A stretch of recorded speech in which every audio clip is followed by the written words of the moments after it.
Hello and welcome to AntipoDnD, our second episode. This is a show about a bunch of Australians playing Dungeons and Dragons together.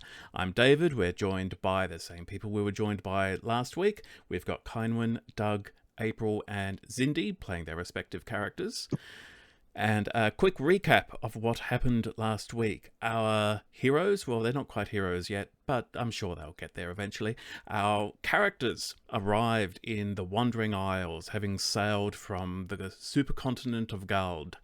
Their ship was attacked by a massive creature, some kind of titan from the deep. The ship went down, including all hands except for one dwarf that they're able to recover, floating from the sea, a sailor named Merlick.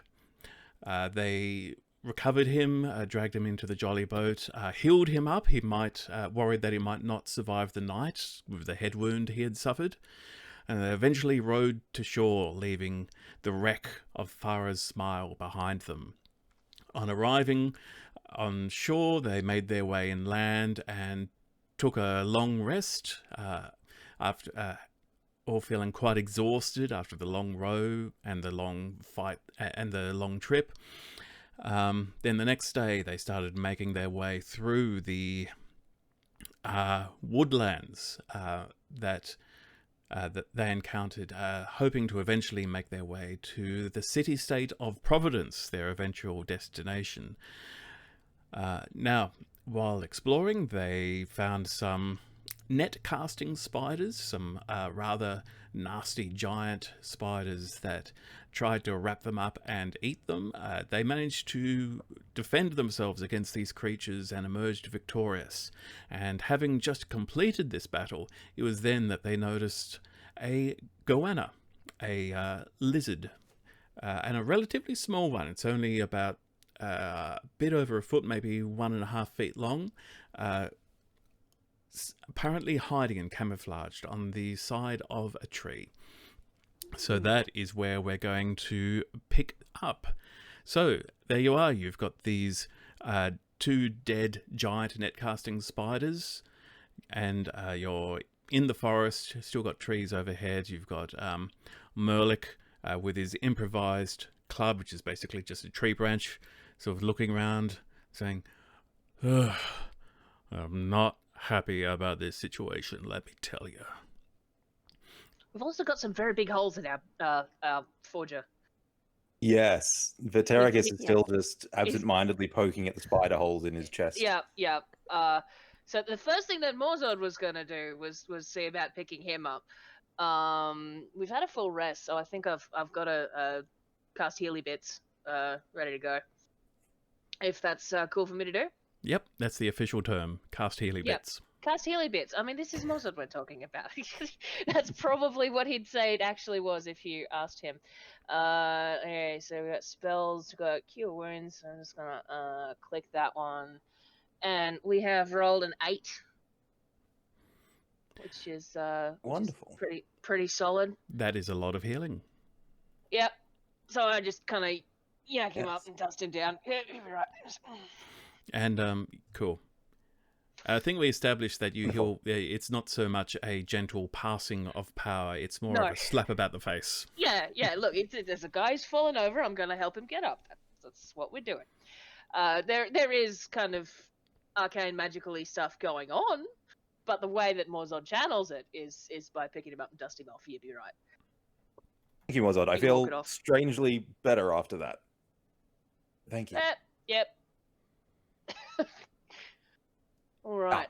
What else we got? We got dead spiders. I believe as the only person who has actually so far noticed the lizard, I would like to alert everyone to the fact that there is a strange, small, wingless dragon currently staring at us. And I would like to know if anyone knows what this is. Dragon? Do you have lizards where you come from? No, not especially. Not on the ground, no. I don't imagine you would. Lots of rodents, not really anything non-dragony. A dragon? A dragon. Oh, it's a wee dragon if it's a dragon. Surely we have lizards where we come from. Just yes, maybe not most of you will be aware of lizards. Lace monitors, maybe not specifically, but this looks like a relatively ordinary lizard to you, except it does look a bit larger than your average little garden skink or something like that. And it does it's a bit longer than a gecko. And it's currently actually clinging to the side of the tree with its head facing up, but its head is actually just turned slightly, like it's been observing the lot of you this whole time. Well, he doesn't look like he's gonna bite our face off. I think while Neither he's did the sitting spiders. there drawing the spiders in his notebook, he's going to cast Detect Magic. Takes 10 minutes though, so if we're all sitting here for a while, then yeah. We'll get back. We'll get back to you after 10 minutes.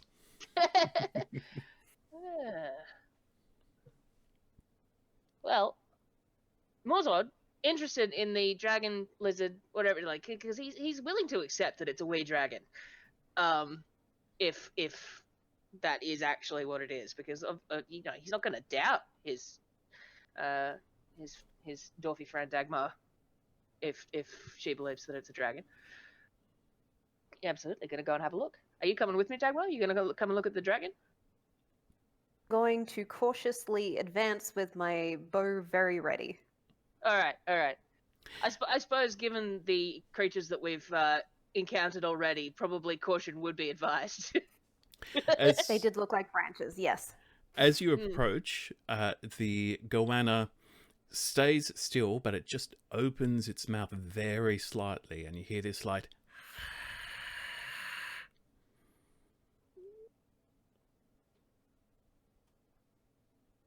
He looks pretty calm. Sea teeth. I don't know. Are goannas particularly toothy? They do have teeth, yes. Yeah. Hmm. He doesn't look angry. Well, it looks like lunch to me. Shall we? Lunch. You can give me actually, Yes. Morzod. You can give me an animal handling check if you're trying to get a sense of this. Yeah, look, Morzod is intrigued and is creeping ever closer. He is interested in this tiny Durgan. Now I don't think I do have animal handling. Oh man, okay, all right, we're gonna roll that one. I rolled badly, unfortunately, which sucks because I had a +2, but it's a 6, so I'm probably gonna scare the little guy. Either that or he's gonna bite my nose. So you can't really get a read on this thing, except that it doesn't seem entirely happy that you're getting closer to it. But otherwise, you've got no idea what it's doing there. Yeah, okay. You think... I don't know, maybe he was lunch for the spiders before we got here. Well then, by the law of Yeah, salvage, he's out lunch now. Finders keepers? Yeah, let's do it. Oh, alright. I'm gonna get him off that tree, though. Has our Detect Magic finished, or am I still sitting there? It hasn't been 10 minutes yet. It hasn't been 10 minutes of us derping around. Oh, hang on. We just established that I probably have rations in my pocket, so I'm gonna see if I've got. The rations. Is there else jerky in there? Yeah, we for those watching, we established just before the show began how many rations of food each character rescued from the sinking ship by rolling 1d4 each. And Vitaricus has started building a small cooking fire. Just as a heads up. Right. I see. Well, doing that? can I like do another animal handling and offer it the food? Like, is that how do you want to roll this?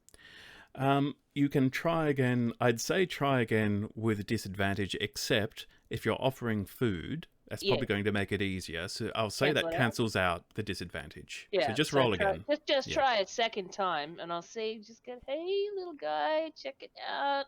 I've got some food for you. That's a bit better, but it's still only a 10. Okay. Well, is this what you eat? the creature, as you get closer, its mouth gets a bit wider, and it seems to turn its head a little bit towards you, as if to say, no, go away. But then, as the food comes in, it goes, Just a very quick snatch, almost gets your finger, misses Almost gets my by finger. millimeters, Ooh. but seems actually quite happy to have this little bar of ration, which is, basically it's salted jerky. It's not exactly the most tasty of things, but you imagine this lizard has probably eaten far less pleasant food in its time. Yeah, it gets you sure into bugs. And the goanna just Yep. Oh, happily kinda finishes cute. it all up. He liked that. He liked that. Yes, good. I Fatten think it you've up. made a friend. And it now sort of Maybe. turns... It has now actually turned its head, so it's looking at you a bit more intently. And it's no longer giving you the threatening look. Okay. All right. I don't know. Maybe I can. I'm just gonna reach out and see if I can touch the little guy. He's like, Okay, he might bite me. He might bite me. let's see whether it bites you. I'm going to do a little roll here.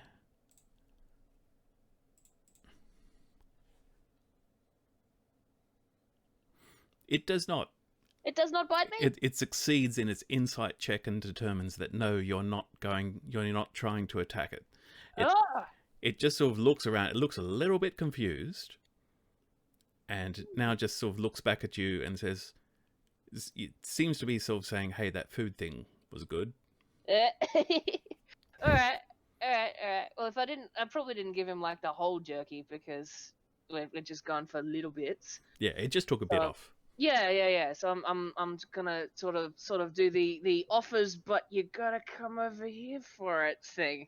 We'll see if we can charm him down off the tree. This probably is taking up the 10 minutes, honestly, because Morzod's here being the crocodile hunter, except much greener.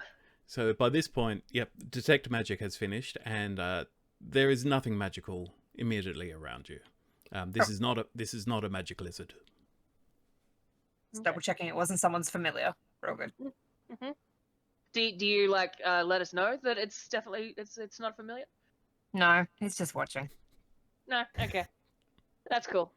Well, I'm like Morzod's making a full show of this. Obviously, he's like inching closer, trying to tease the lizard down off the tree.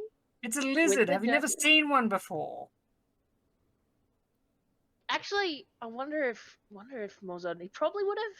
You would have seen lizards. You might not have seen a lizard of this species. Yeah. I'm thinking make some kind of racially inappropriate comments about kobolds or something. But no, he's probably seen like fat lizards and geckos and things. But he's definitely intrigued and now invested. It's starting to lean out a bit towards the food, and it actually seems to have taken one claw off the trunk, as if it's sort of thinking maybe Morzod is another tree that bears delicious fruit that it could climb onto. Yep, he's trying to be still. Like once he's in position with the lizard there, is we go like, okay, now I'm holding still. I'm something stable to climb on. Absolutely, you can trust me. Okay. Also, Jackie. The lizard will carefully sort of sidestep, reach out and climb onto you. All right. And it's now sort of on your upper arm, shoulder, and it's looking for the food. You sort of... Yep, absolutely. Here you go. Yep, you're up here now. It guzzles down next little morsel of food. It's not eating my fingers. It's okay. It's not. All right. It's not. It sort of... It then sort of adjusts its position so it's more holding onto your back. It seems to have decided that you're basically just another tree. Okay. But a strange food-giving tree that moves. Yes. But hey, if it works, it works. It's considerably less spiderous than the last tree, which has got to be an advantage. So one would think. The goanna seems content now. Hey, guys, I made a friend. Vitericus looks up from the fire he's been building, and I suddenly realizes that all my fire-making tools are still on the ship. Oh. All right. No flint and tinder, but you got sticks at the very least. Yes. Actually, Dagmar is very happy for Morzod. Yeah. Mozart is really happy. This is the happiest big green guy that you've seen in quite some time because he made a friend. He made a friend, and he's absolutely still feeding it jerky. And For a bit of background, before we started this show, Zindy asked, "Can Morzod have a goanna pet?" And I said, "Okay, but he'll have to earn it." yes, So that's Meet what it just happened. and make friends with it. It wasn't going to be an automatic success. No, and also not going to be. Yes, I had one. Here's one I prepared earlier. Because that probably would have got lost in the shipwreck, which is not what we want. Merlik the dwarf says, "All right, well, look, if we're all done just, being nice with whatever thing we find stuck to a tree, can we get going, please?" Please. We were headed for Providence. That's right. That's what we're doing. Yes, Yeah. westward. West? Hopefully no more spiders. Why would you say that? Because I strongly hope there are no more spiders. It's alright. I told Glow what to watch out for, so she shouldn't pick up on that again. Sorry for Okay. nearly getting you eaten. I'm going to Wasn't my move you fault. back to the rough regional All is map well. that the we big one. have of you. So this is... I'm going to place Morzod roughly where you think you are based on... I'm a pretty good landmark. Yeah. So, Morzod, you think that is roughly where you all are compared to the rest of the region, and you do believe that, I'm going to ping on the map, you do believe that that is probably Providence because of the crystal icon that's pointing towards it. And our friend did tell us that it was probably pictograms because the fella that probably made this map couldn't write. Yes, that's right. Actually, I'll just clarify. You're actually a bit further. Yeah, you're more around here. Yeah. So we were kind of heading northish.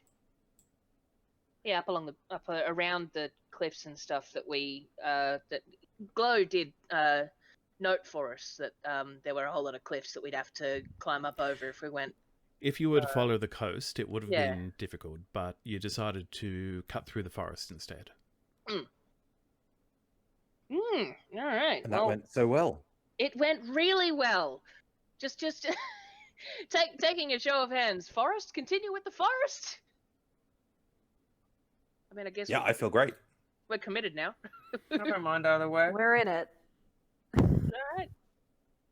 Okay. I'm gonna have Glow up in the Okay. sky. It's above the trees. So as you continue to make your way through the forest, you eventually, after about an hour or so, you actually come to what looks like the edge of the bulk of the trees. It opens up into much more sparse scrubland. And there is still the occasional tree about, but it's no longer the dense woodland that you've been moving through. And can you please Glow please give me a perception roll? Yes, let me get my owl stats. She is +3. Yes. Go. Okay.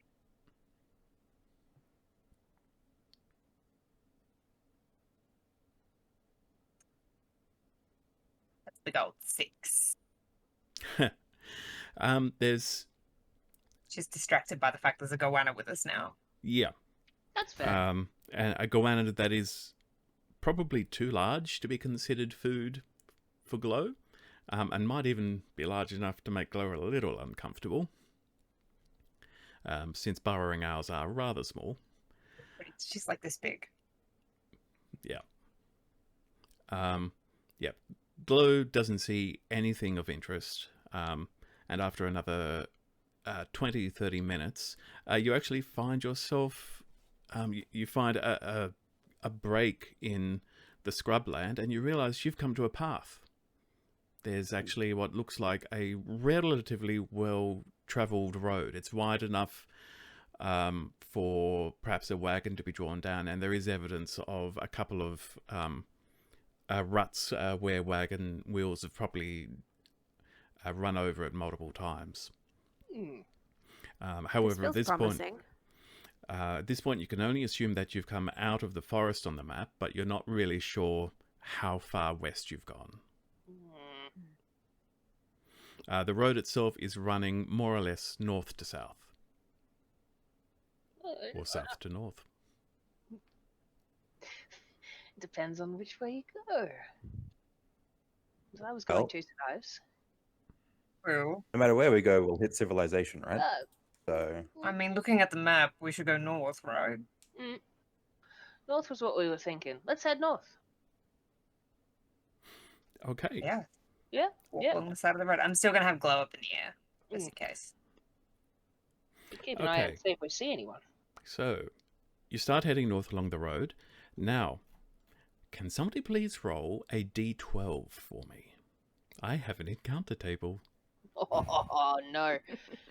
Whoever rolls it, it's their fault then. Whose game? What are we rolling? A d12? D12. Go D12. for it. Yeah, right. Do it. Choose our fate. I got a 1. Oh boy. Oh, wow. Right, okay. First on the list. So, since Glow's keeping watch, can Glow give me... Actually, what is Glow's passive perception? Her passive perception. Yeah, I'm not sure. So her wisdom is 12, just going off our stats. So that would mean her passive perception is the same as mine. It's either 10 or 11. Okay. Oh, perception, sorry. It's 12, I think it would be. All right. Okay, so after you following the road north for a bit, and after about 20-30 minutes, Glow comes down to you and settles on your shoulder, Orsi, and you get the distinct impression that there is something big and scary a little further ahead. She says there's something up ahead, big and scary, but she's pretty small, so there could be anything. Big and I scary. know how she feels. Right. Everything's kind of scary for her. Does she, did she say what kind of scary? I don't But she believe said- Glow can impart that. She can't sort of give you a mental image of it, can she? No, it's not really. She doesn't talk to me. I guess it's Yeah. more like You I just get the get impression of you just get the impression of I'm scared of what's up there. whatever it is that's big. well, if it's big, Dagmar, my friend, you want to do some recon for us? I can go up ahead and have a little sneak. Wonderful. I would come with what- you, but I myself am not particularly stealthy. I'm also not going to go with I'll you, stay but here Glow and watch the is. rear. I'm going to have Glow. I sit on will my accept shoulder. the company of a cute little owl. It's the first time she's landed on anybody other than me. Aww. Very excited by this development. Okay, can I have stealth? Cool. Can I have stealth rolls from Dagmar and Glow, please? Stealth.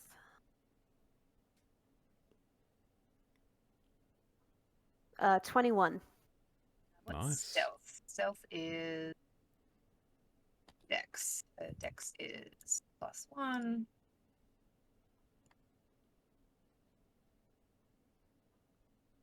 Nine. I mean, she's very small. Okay. I feel like that counts for something. Yes. And Right, actually, team small. I'll make it a sort of a combined stealth roll since she is sitting on Dagmar's shoulder. So Dagmar's helping a lot. Okay. So Dagmar, you sneak ahead.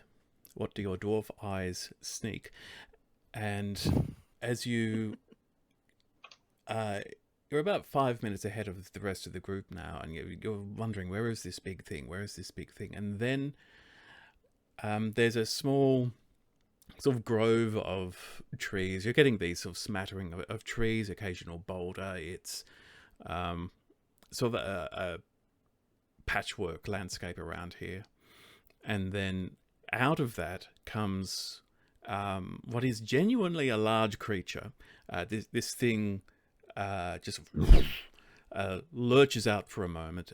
So imagine if you will, a wombat, but with a head more like almost like a rat in terms of it's elongated with these two very strong foreteeth, longer legs, no real tail though, and know a who that big, is. large, dark nose like a wombat. This is a diprotodon for those wanting to picture it. I was going to say, there's a big fiberglass one of those Yeah, in caves. so it is about the size of a rhinoceros. It sort of looks like this big, cute, furry thing, but it is huge. And it is, it moves out and it looks around and it seems to have maybe either it's noticed you or it at some point smelled you or something like that. You're not sure, but it turns its head towards you and just makes this noise which goes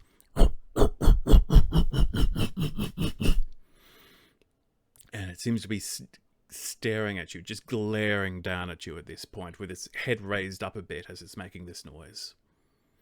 Doesn't sound promising. How far away is she? Sorry. She's at this point she'd be about 200 feet ahead of you. She's snuck significantly forward a bit. Yeah.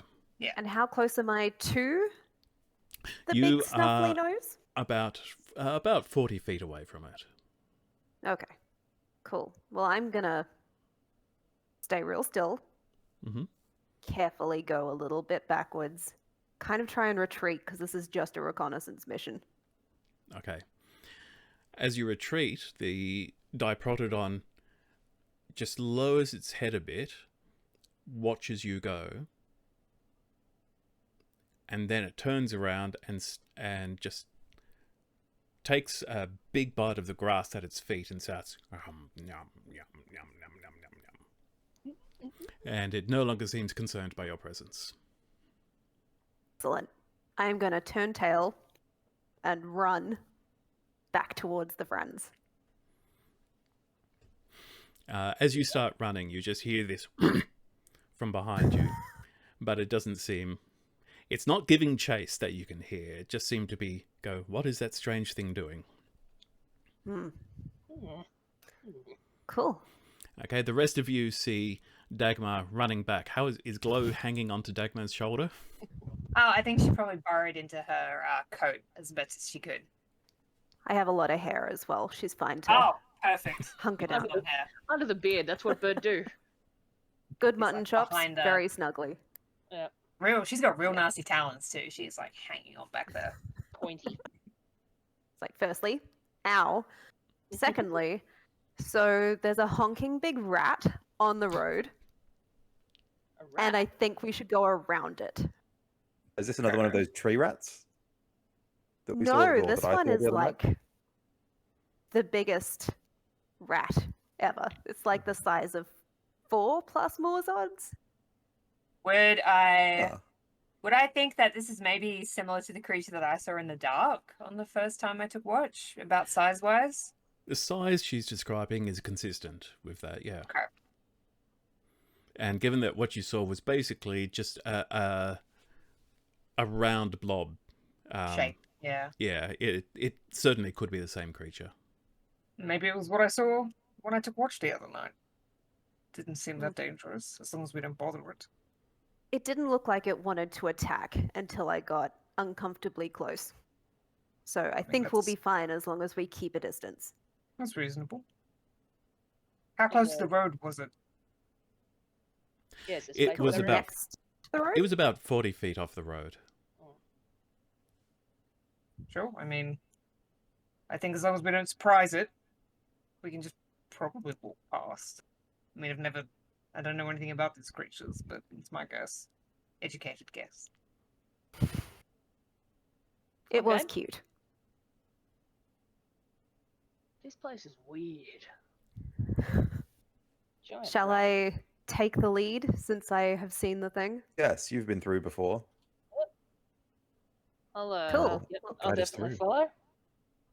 Trying to be Everyone try and step real light. So are you going to try and stealth your way through as a group?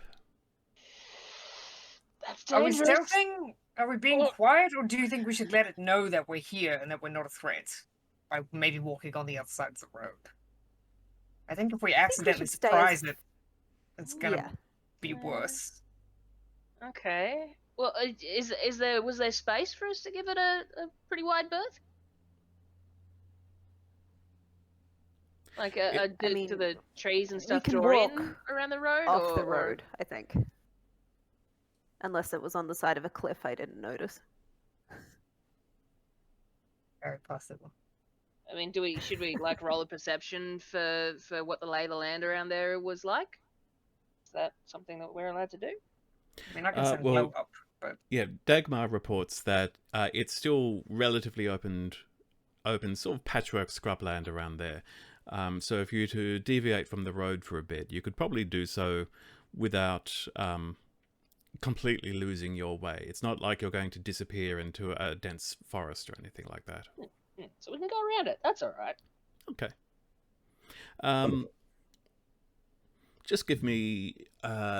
if Dagmar's going to take the lead, Dagmar, can you give me a survival check with advantage, since you already have a compass and a map, just to make sure you don't lose the road.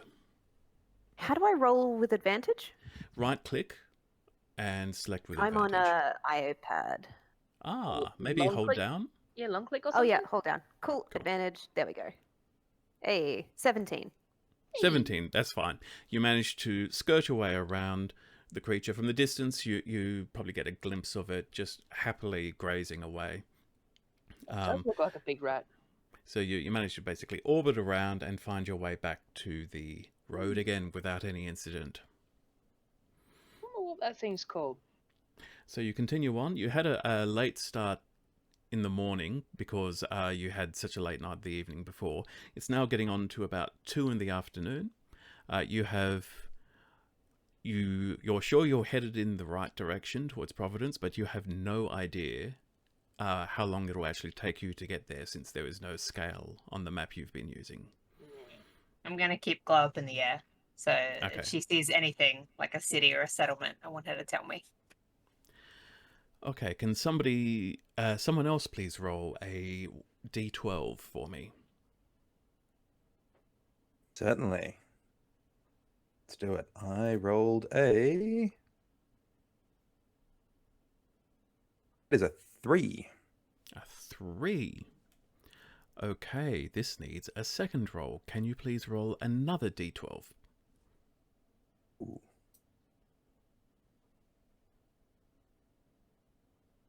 Eight. Sorry, what was that? 8. An 8. An 8. 8. Okay. The burning 8. As you head up the road, Glow spots this first. There's an individual walking down the road in the opposite direction, so coming towards you. They appear to be dwarf-sized. I'll let everyone know. Glow spotted someone up ahead. It's like another dwarf. Ah, more friends. Wonderful. There are more dwarves than I thought in this part of the world. Civilization. Isn't that nice? Well then, From behind shall we go you, say hello? From behind you, Dagmar, you hear Merlik say, "Is that a problem?" Not at all. No offense meant. I mean, there's a new stronghold here, right? Isn't that what we were told? Stonehold. Stonehold, excuse me. Yes, They you'd did heard mention that one might have only recently been discovered. I mean, that would explain why perhaps we might meet quite a few more dwarves on our way. Great. Interested parties. Is that how that works? I don't know, I'm not a dwarf. I've never been to a stonehold before. Me either. As you get closer, you see this dwarf in the distance. They appear to be... you can't make out much about them, except they appear to be wearing what almost look like robes, like maybe a mage or maybe a priest would wear. Wonderful. Are we within conversation distance yet? You're within hollering distance. Okay. Would I recognize these robes at all? Do they look familiar? Do I think they're magical or cleric or something like that? They're not familiar to you. They're Okay. certainly not from the Coruscant Assembly or Academy or anything like that. All right. Okay, I might call out then. Hello there, friend. You hear, "Hello, friends." Wonderful. Hey. I'm going to advance open-handedly, so like not with hands anywhere near my weapons or anything like that, and say, "What? First off, glory to you and your ancestors, and honor, and blessings of stone. Or sea cycles of love. What brings you out onto the road this day, this fine day?" Heading south to Siren Watch. Gonna catch a ride from there. What brings you, the four of you this way? Sorry, the five of you this way. The DM keeps forgetting Merlin. We are headed to Providence. But friend, it's our first time on this road. You wouldn't happen to know how much further Providence is from here, would you? Oh, I set out about, let me see. It was a bit before midday, so you'll probably be there by sundown, I'd say, if you keep going at this rate. Oh, jolly good. Wonderful. You, Thank you very much. Don't mind me saying so. You all look like you've had a bit of a rough day. So bad. Could say that. Could say Have that. you ever heard of a giant lightning spitting monster in the ocean, by any chance?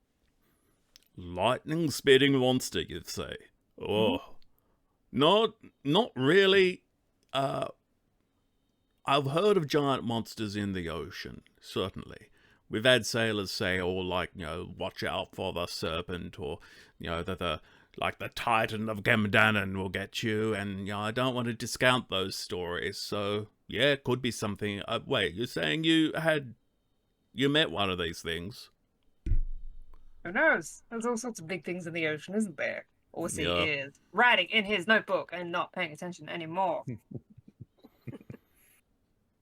Well, yeah, Dagmar is that's standing behind Morzod and pulling her hat a little lower over her eyes. Just Plus one casually, Morzod- not for any plus one reason. more sort of concealment. The dwarf says, the dwarf sort of peers over at Dagmar and says, "Oi there, friend. Blessings of Derek and Dali upon you." Likewise, good sir. Dagmar, you would definitely know that Derek and Dali is the dwarven god of permanent architecture and mining and things that endure. Yes, definitely follow the teachings of that one in a non-casual manner. Look, before you go, is there a library in Providence? Would you happen to know? Oh, yes, most certainly. Yeah, there's the Coruscant Academy has a pretty sizable library there, as I understand. Oh, of course we do. How wonderful. What about... You wouldn't happen to know if there's any clerics of Gemdanon here?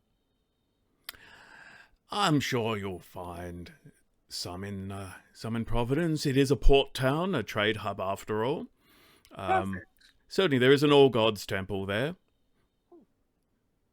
Is there anything around the harbour specifically? I suppose like a tavern or an inn or a port Morzod house perks up or something. at the mention of tavern. I could use a drink. Where sailors tend to gather, somewhere like that. Do you know anything? Oh, not really my field of expertise, I'm afraid, friend. I'm Orsi, by the way. Orsi Lichtenbrough. Pleasure to meet you. I'm Derag. Yes, I know. I am named for the god I worship. This was not my choice. Could even be a bit of nominative determinism. Blame my parents. Isn't Oh, I that will. how it always goes? Yes. Well, unless anyone else has any other questions, we should be on our way.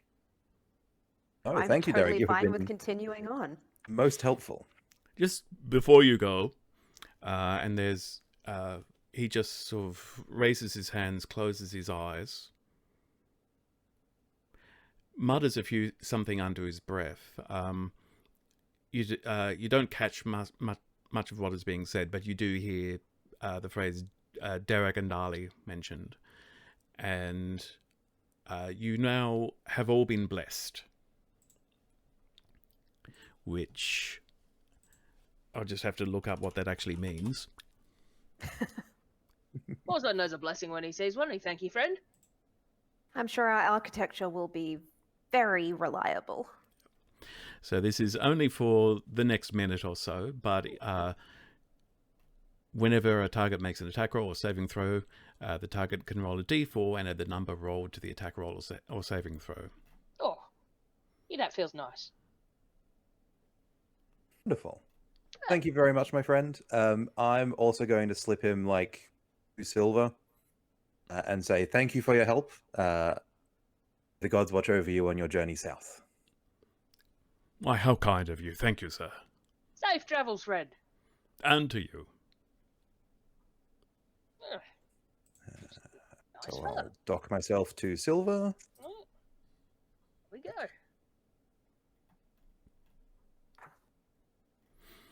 Okay, so you continue on the road. Dagmar, Mm? I say, walking, still looking through my book, not looking up. You're always so nervous around other dwarves. What's up with that? Yeah, Quiet, what's up with that? Oh, I didn't want Morik to hear. Quietly. Fine, Morik backs off. How well do you know any dwarf families? Are you close? Anyone in particular? I just like point to myself, like, do I look? No. Excellent. I might be trying to stay on the down low from a certain family or two. Do something. You don't have to tell me. Your secrets are safe with my dear friend. I did nothing but maybe leave without telling anyone I was leaving on the Oh, I eve did of a that special sort of- occasion. Oh, right. I was going to say I did it all the time when I was a boy, but perhaps not quite like that. No, there might have been a wedding. I see. Ready to That's go. tragic. Yeah. So anyway, just trying not to make eye contact at the moment with anyone enough. in my height range. Fair enough. I'll be sure to stand in front of Vitericus you when I can. nods sagely. Thank you very much. So, Vitericus, as this conversation is going on, you've become quite accustomed to seeing more people around you than there actually are, as far as you know.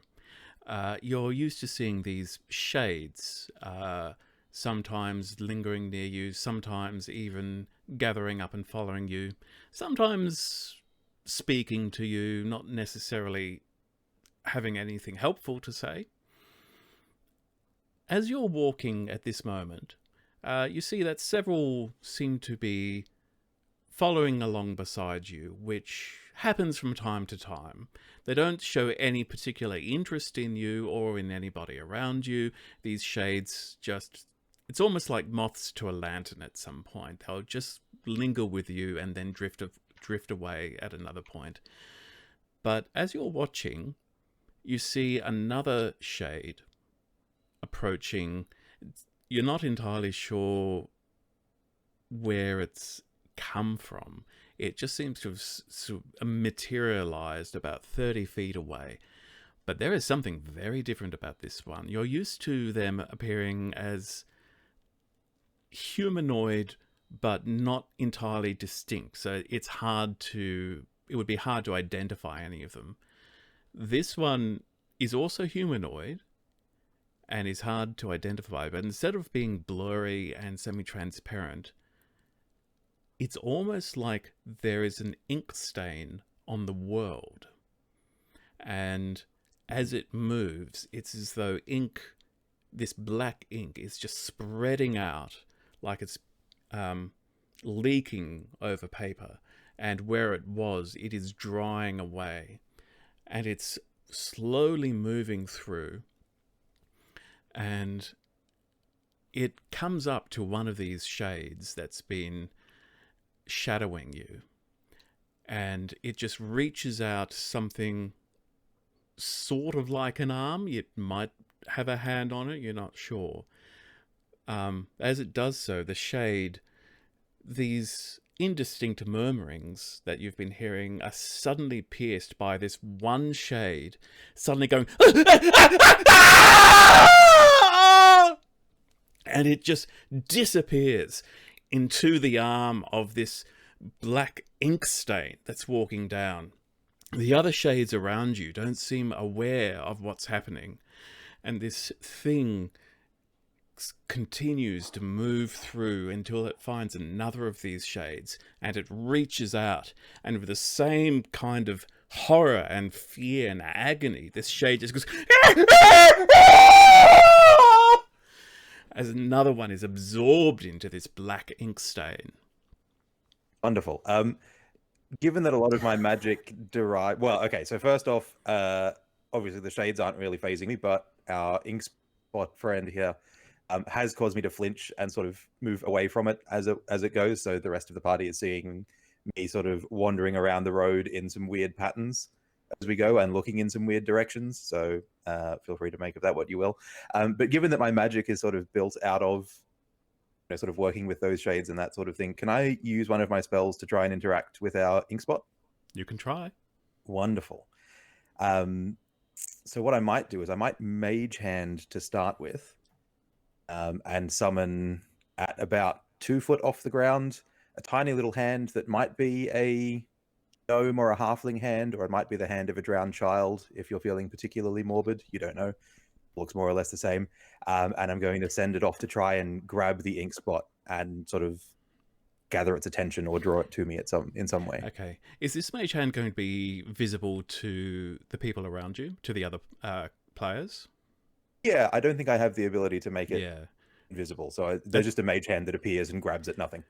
Yeah. So the other three of you plus Murloc, you just suddenly see Vitericus summon a mage hand spell, which you have seen before, because it was used earlier in the day.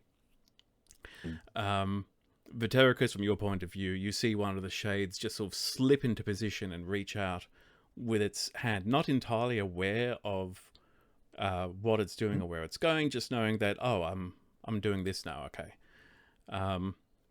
And the ink spot turns what might be its head in your general direction. You're not sure if it's looking at you or if it's looking at the mage hand, but it does seem to have caught its attention, and it is now drifting towards you. Wonderful. I have suddenly realized that I have not thought this plan through at all. And I now have the attention of something genuinely terrifying. So I'm going to attempt, or this is going to be an interesting use of a spell slot if it doesn't work, but I'm going to try and charm person on it. Oh, wow. Okay. And basically call out into nothing. Hello there, friend. What can I do for you today? Can you just read the description of charm person, Yes. please? You attempt to charm a humanoid you can see within range. It makes a wisdom saving throw and does so with advantage if you or your companions are fighting it. If it fails, it's charmed until you or your companions do anything harmful to it. Regards you as a friendly acquaintance. When the spell ends, the creature knows it was charmed by you. Okay. So you cast this spell, and the ink stain just keeps moving. It doesn't seem to react to it at all, except for you might sense just the slight tilt of the pseudo head as it approaches you. Terrence, what are you doing? Why are you casting spells? Shh. The dead are speaking, and I must listen. Shh. Immortal. Well, it was worth a shot. And now I whisper into my gong, and Dissonant whispers it. Because now it's being a little bit too threatening for me. Okay, is that a saving throw? It is. That's a wisdom saving throw.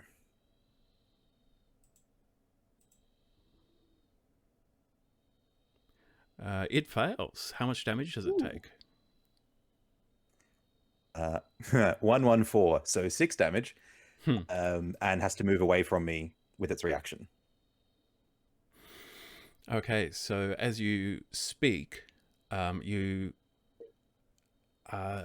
not so much the words that you've chosen. It's almost Dovahkiin like the force of projecting your voice towards it.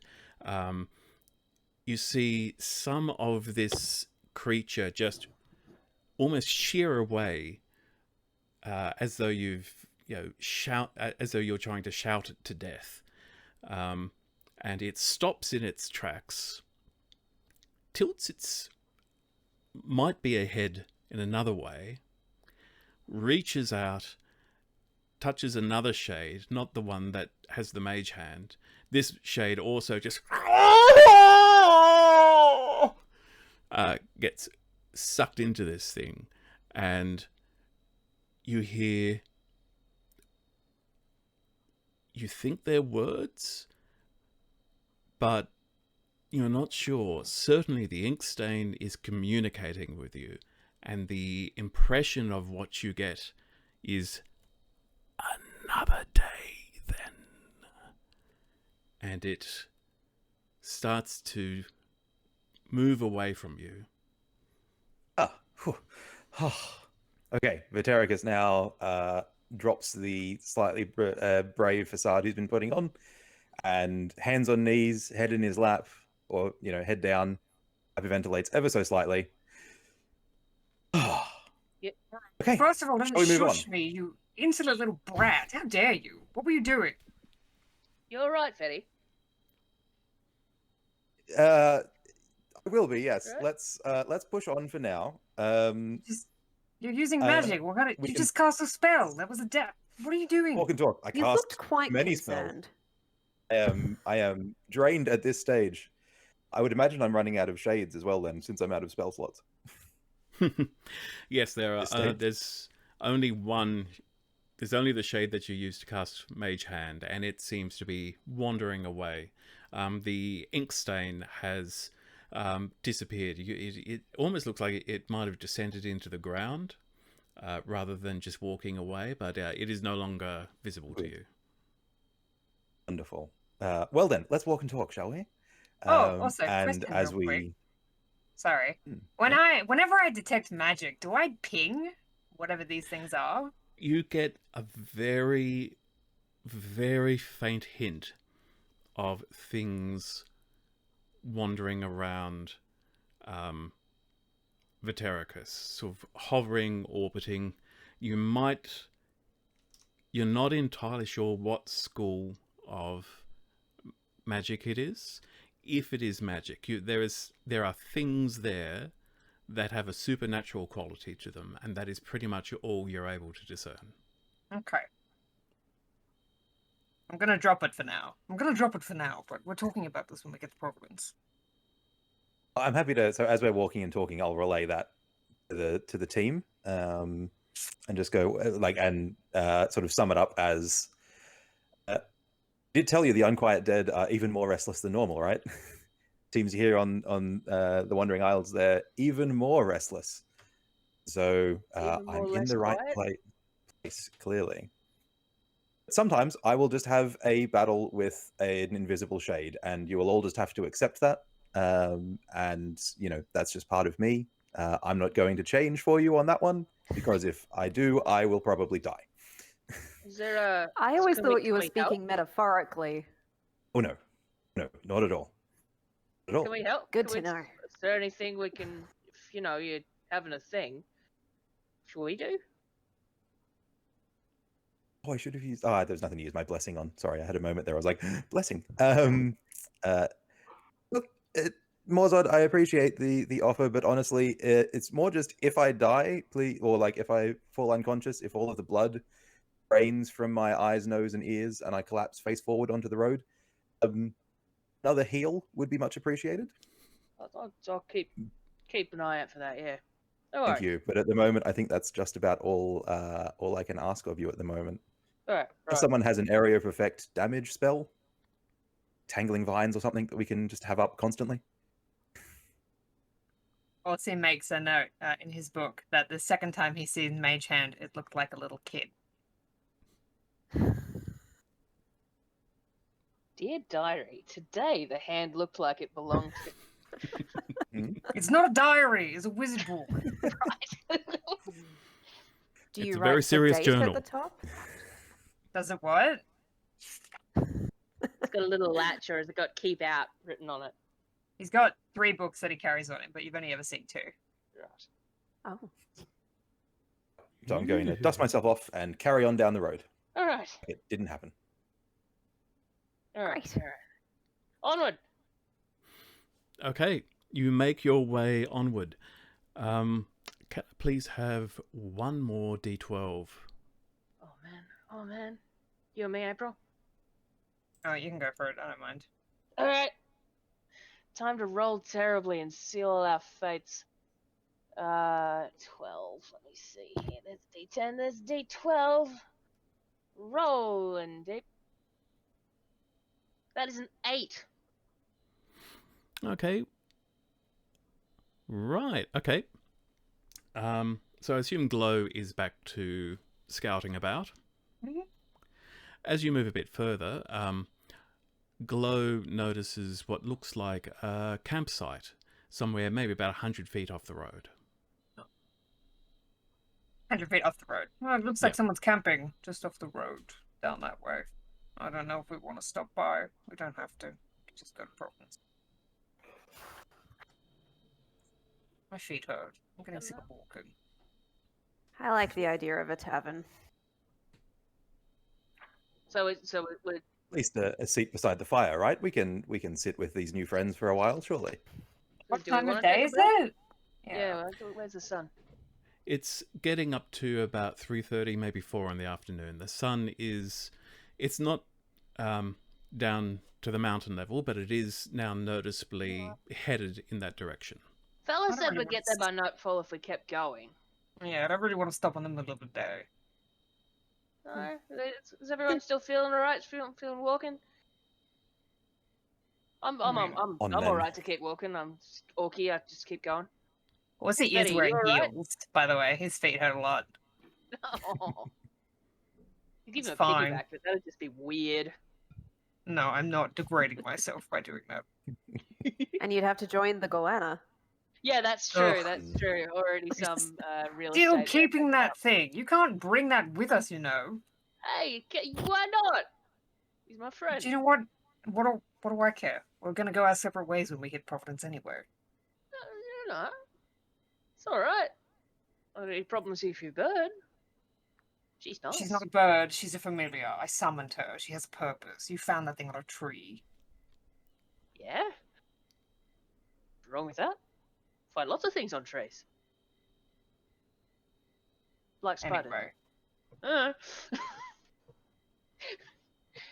Mozart is now thinking about things that one finds on trees while continuing to stroll down the road. yeah, I don't think we're gonna stop at the camp. I think we're just gonna keep going. Okay. Not interested. So as you continue on your way, you eventually, the path eventually comes to a river. But it's not your sort of typical wide river with lots of water coming through. It is a wide river bed, but it's mostly stones with some narrower streams running through. It's what's called a braided river. And you see that the parts with flowing water actually have wooden gangplanks set up over them, wide enough for a wagon to cross. So it looks like this is the continuation of the road. So as you follow it to the far side, you start to come around this rock face to your left. You can see the walls ahead of you of what appears to be a city. Hey! And from where you are, you can make out just perhaps a little bit of a port ahead of you, maybe some docks, a wall, a gatehouse, and there's further in the distance, there's like an outcrop of rock, something a bit higher than the rest of the city, with a tower on it. And you can just make out what appears to be like there's some kind of light source above the tower, which is glowing blue. It's not it doesn't look like a lighthouse. It's not like a natural, here is a thing with a flame in it. It actually looks like there's something hovering up there. But you believe you have finally found the free city of Providence. And I think this is a good place to take a short break. And we're back. And we've all had a short rest, or the players have had a rest, the characters have not, but anyway, we are back. Our characters have just arrived at the city-state of Providence, And so as the four of you walk up the road that has, you've crossed the river and you've followed it around the bend, and you can now see this. You can see part of this city stretched out before you, but you seem to be coming in from sort of a fairly low angle, so you're not really sure exactly how large it is until you proceed up the road and come to a gate. And the gatehouse is open. The sun's now getting quite low on the horizon, to the point that the sky is now sort of a deepening orange red. It's sort of turning purple to dark blue out towards the east, and this faint glow is becoming more noticeable from this higher outcrop of rock further into the city, above which this blue crystal, light blue crystal, is bathing part of the city in light. As you walk up to the gate, you see there's sort of a plaque on the outside of it with what looks like it's wood, which seems to have an engraving into it. It seems like it's actually just a rough outline of here are the main places in the city.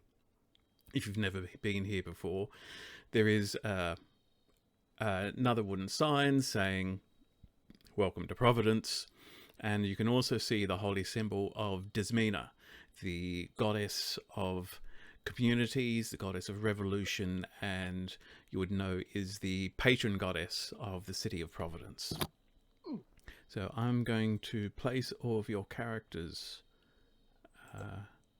on the city map. Oh, new map. I think I figured it out, so you should I hopefully be did. able to see the whole map now.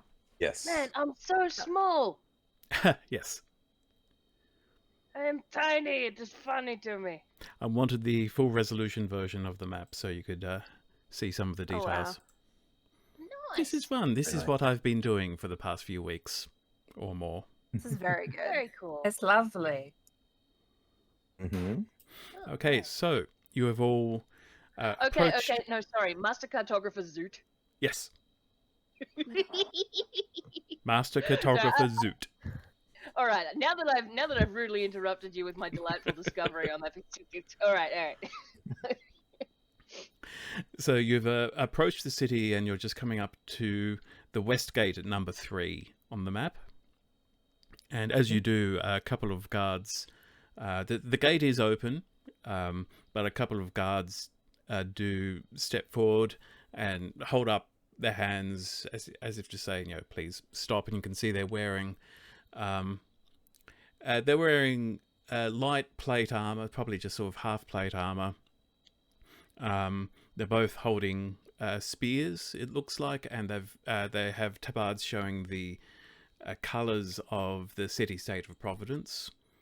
As you look up, you can just make out in atop the gatehouse there are a few more guards looking down. They seem to be holding muskets, flintlock muskets. They're not aimed at you, but they seem to be making a show of, hey, we can use these if we need to.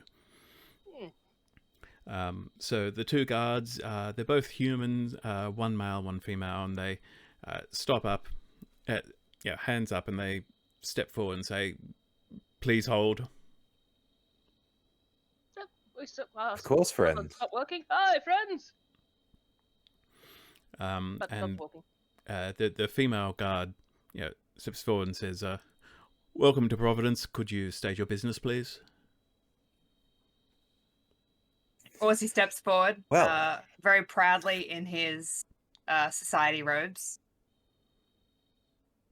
sort of just bounces on his heels a bit, as you can see. I'm here for business. I'm also a Business? member of the Core Secret Academy as well. I Oh, would the- very much like to go and speak to the librarian there, if you don't mind. The Coruscant Academy. Yes. Very well. You'll find them much up in the civic district of the city. Are you all traveling together? Nope. If you don't mind. I have business to attend to. I see. Well, may I ask where you've all come here from? was shipwrecked, friends. We was coming in on boat, and we met with a gigantic creature which was spitting lightning, and they took the whole ship down, and we was the only survivors. So So we just need a drink. sighs. Yeah, the guard looks at Orsi and says, "Could you please tell me where you came from?" Yes, we did come from the mainland. Personally, I came from Tauros.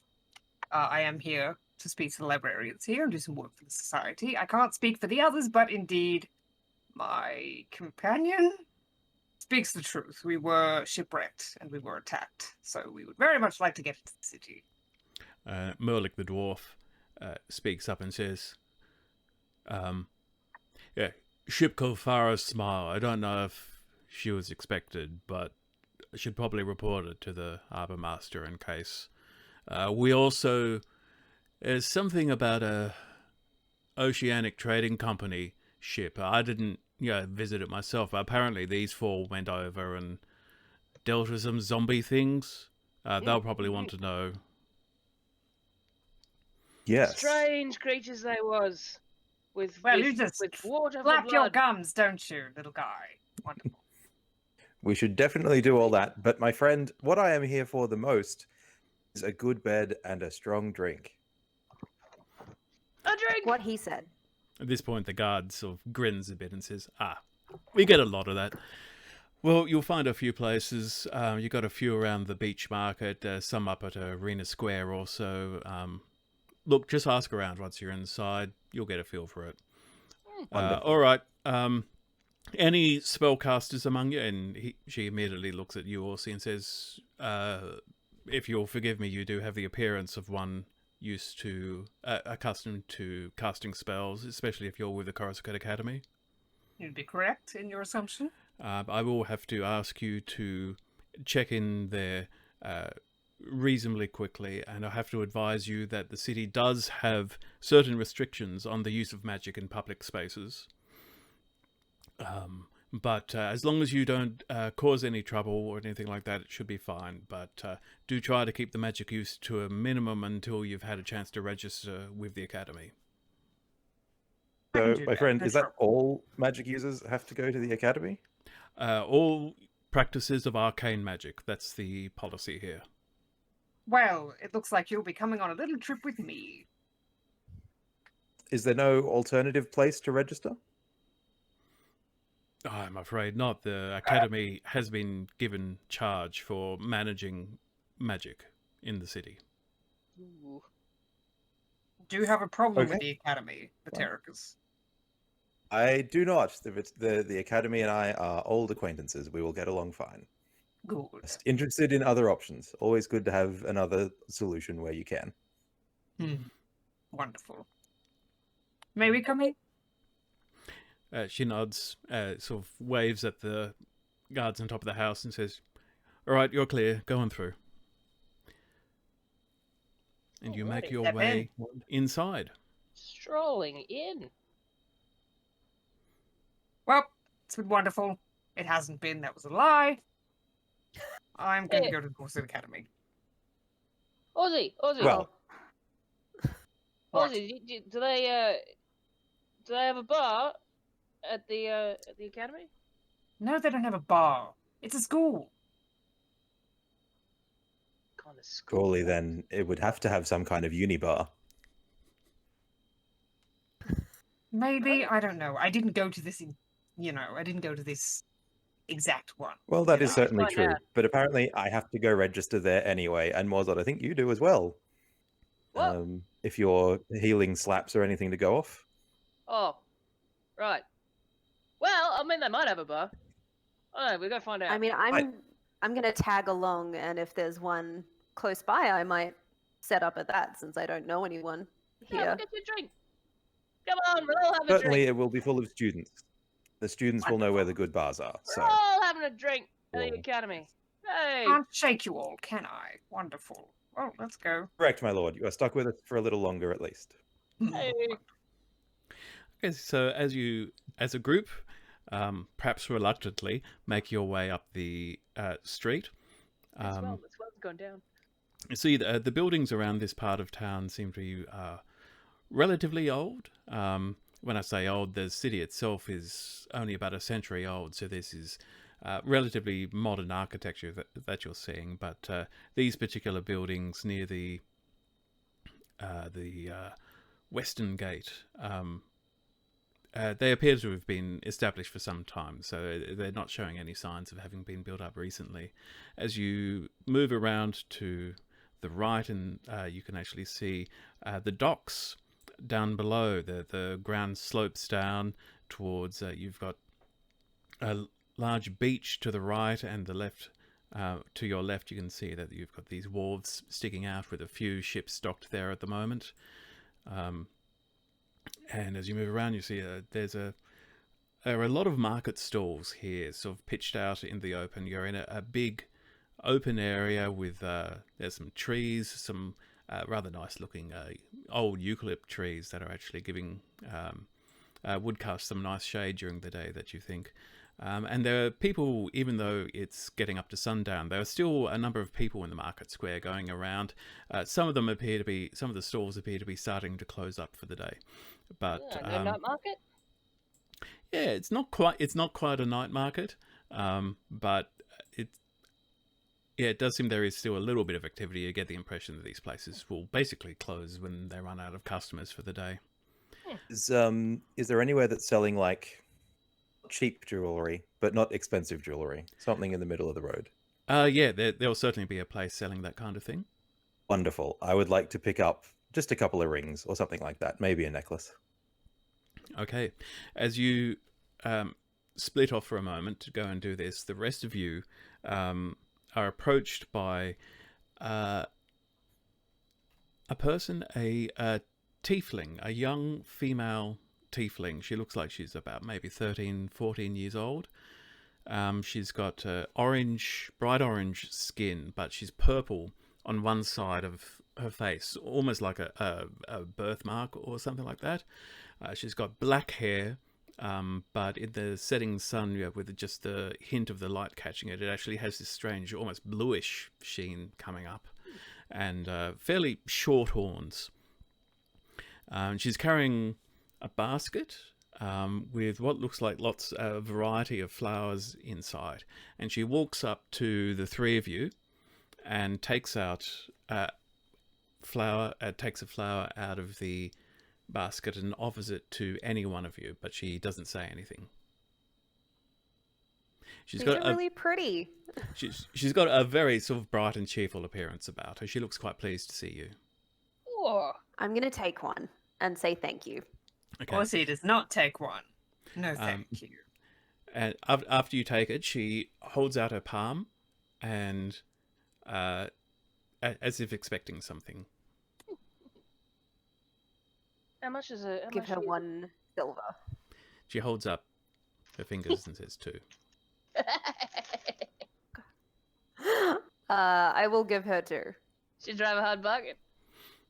She wordlessly nods thanks and hands over. It's a very nice looking flower. It's basically it's a protea, so it's a lovely,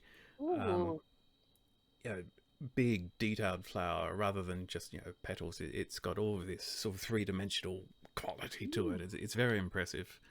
And she looks around and she reaches in and takes out a different type of flower. This is Banksia, a bright orange Banksia that she offers to Orsi, and then because I assume Orsi shows no interest, then offers it to Morzad. It's a nice looking flower. Do you got anything he might like? And she looks up and her face just brightens up at the sight of this goanna, and she just she makes as though she is thinking of petting it, but then gives you a quizzical look.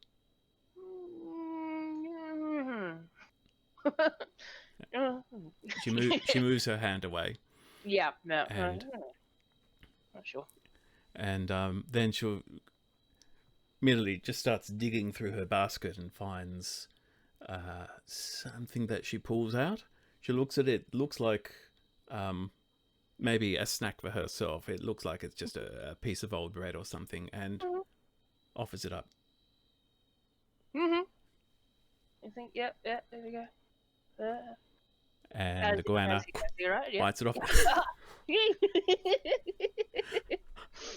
Giggles and smiles. Oh, yeah.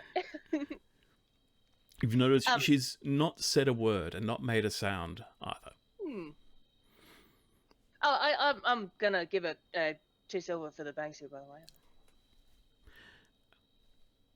She sort of gives you a moment and fishes something out of a basket. It's a journal, a little book, and she flicks through it and holds up a page to you, and you can see written there in fairly childish writing are the words, "Hello, my name is Contemplation," in brackets, Connie. "I am mute, but can hear and understand common and know common sign language." Ah. Well, look, it's lovely to meet you, Connie. She nods appreciatively. I don't know any signs, unfortunately, but... No, I don't think... Friendly Morzod noises. Not many people know common sign language. It is not broadly taught. Vetericus, what exactly are you looking for in terms of jewelry? Literally just 2 rings and a necklace. Okay. Which may or may not be used in future charlatanry. Do you care what material they're made out of? Ideally a metal of some kind, preferably yellowish, but if they're silver, that is fine. Okay. There are some silver ones, and there are some also that appear like they might be... there might actually be fool's gold or something like that. There's definitely nothing that is actually genuinely gold at this stall. Wonderful. Excellent. Well, in that case, I'll wander over and who's tending the stall? It is a gnome. A Wonderful male gnome. It looks to be what we would consider in his 50s or 60s, for a human, but it's generally harder to tell with the way that gnomes age. They really long Wonderful. lived, I don't will they? walk up. Yeah, Zara normally, I think. love berries, yes. Hello, sir. You're looking for something nice for maybe for one of your lady friends? Good afternoon, my friend. Not so much for my lady friends as much as for me, actually. I'm in the market for rings and necklaces and those sorts of things. Okay, another technical issue there, all sorted out. So, yes, and the gnome says, well, we've got plenty of, rings, necklaces. Take a pick, my friend. Wonderful. And so I'm going to pick out a fool's gold ring with some sort of, doesn't have to be anything particularly fancy, but some sort of stone set in the middle of it that looks potentially slightly ducal, but they're not delicate so much as solidly built and a bit signety. Something that's plain and effectively just a silver band, and a necklace that's elegant but not overly so. Okay.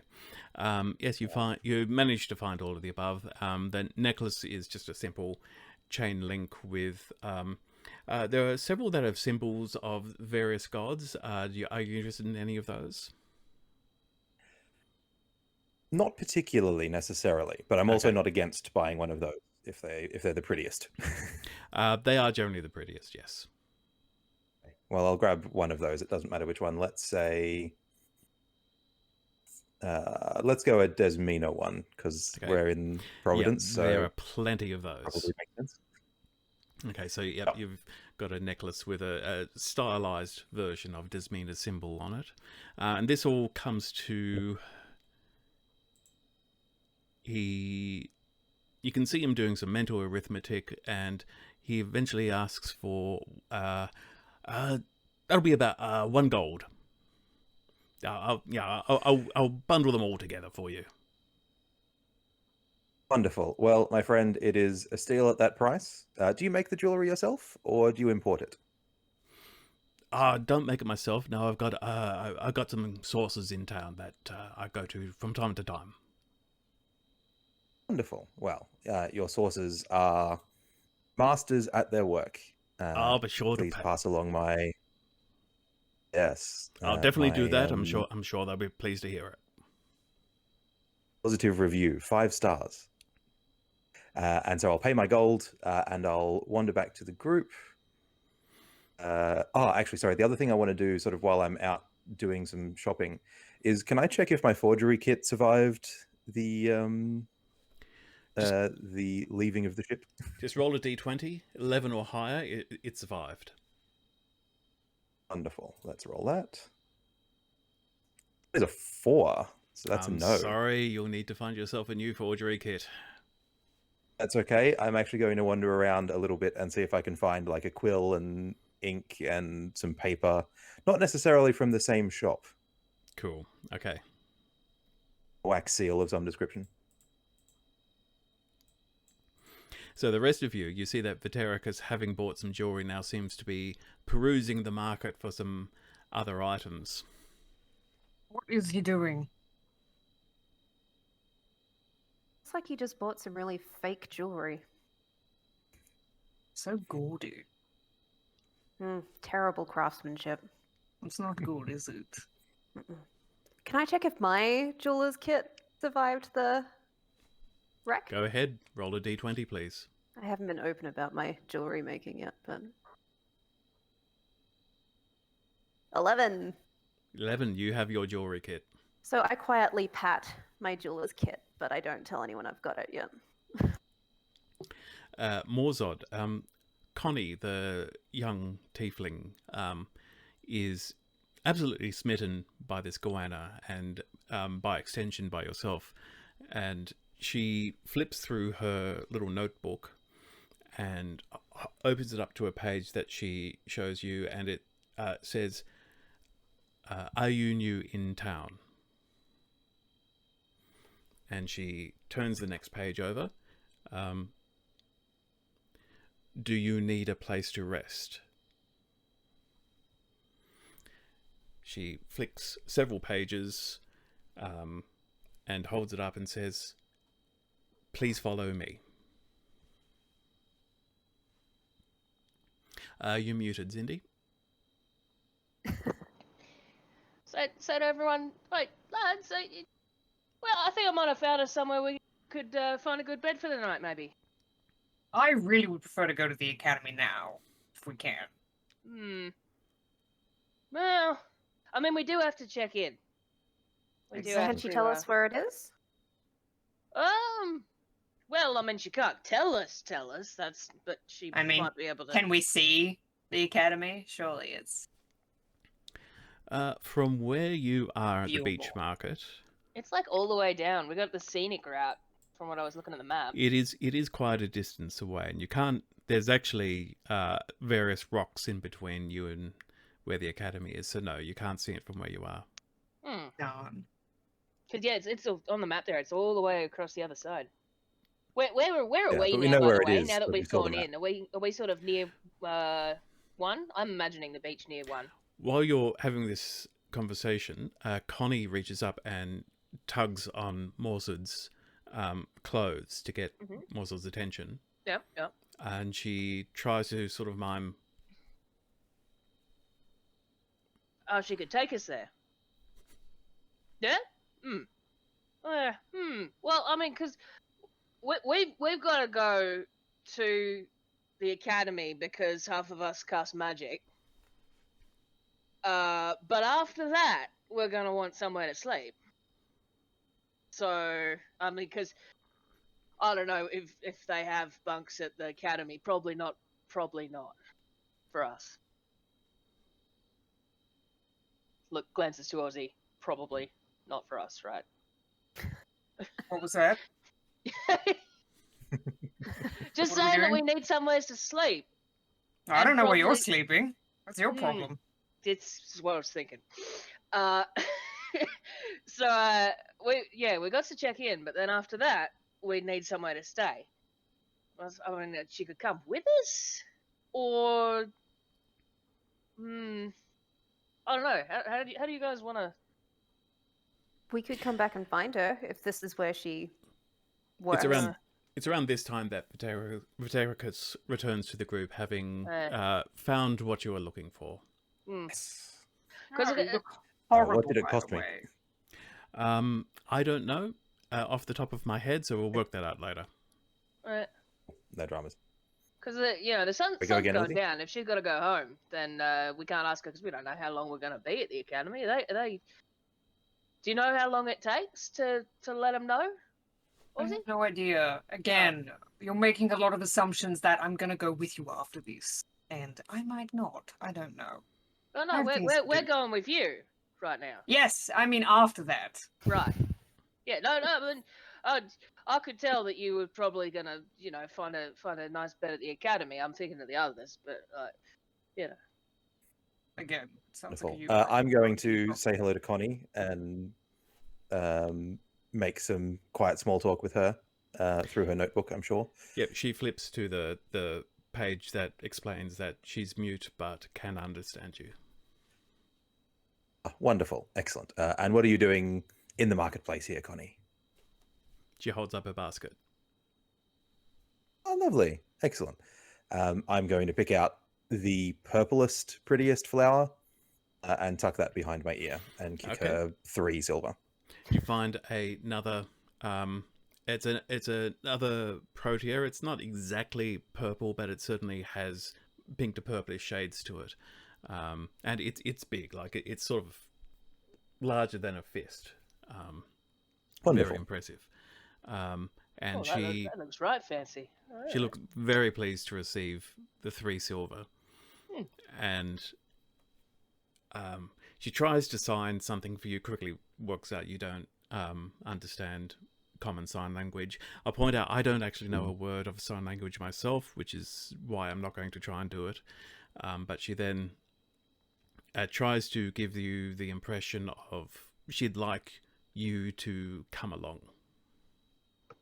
Yeah, she's offered that there might be somewhere we could stay. Can I make an insight like- check? Don't Go trust ahead and that make an hero insight girl. check. Insight. Oh, is that a nat 20? It is a nat 20 plus Oh, 1, so well 21. done. And what's the total? 21. So 21, plus 1 to my okay. insight. Her body language is very demonstrative. You gather she is very conscious about communicating with her body, but you get the distinct impression that she really wants to please you, but she also really wants to please someone else. Cool. But there's no. It's not out of fear. You don't get the impression that she's nervous at all. She just really wants. She thinks things will be good if you do what she's suggesting. Most of you, you're more than welcome to do as you wish. I'm going to go to the academy. So, Yes, I'm going to say to Connie, I'm terribly sorry. Right now I have to head to the academy. Is there somewhere you will be later? Yeah, if we could meet her after we've checked in, maybe. She thinks for a moment and then sort of looks in her little notebook, sort of flips through a few pages, and you see her sort of going, no, not the page, no, and then just says, well, signals.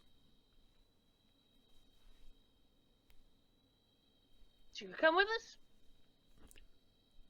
Yeah. Well, look, if that's what you'd like to do, miss, we could take some company. You probably know where the best way to the academy if you live here. Hey, well that's Wonderful. all right. That means we won't take a wrong turn.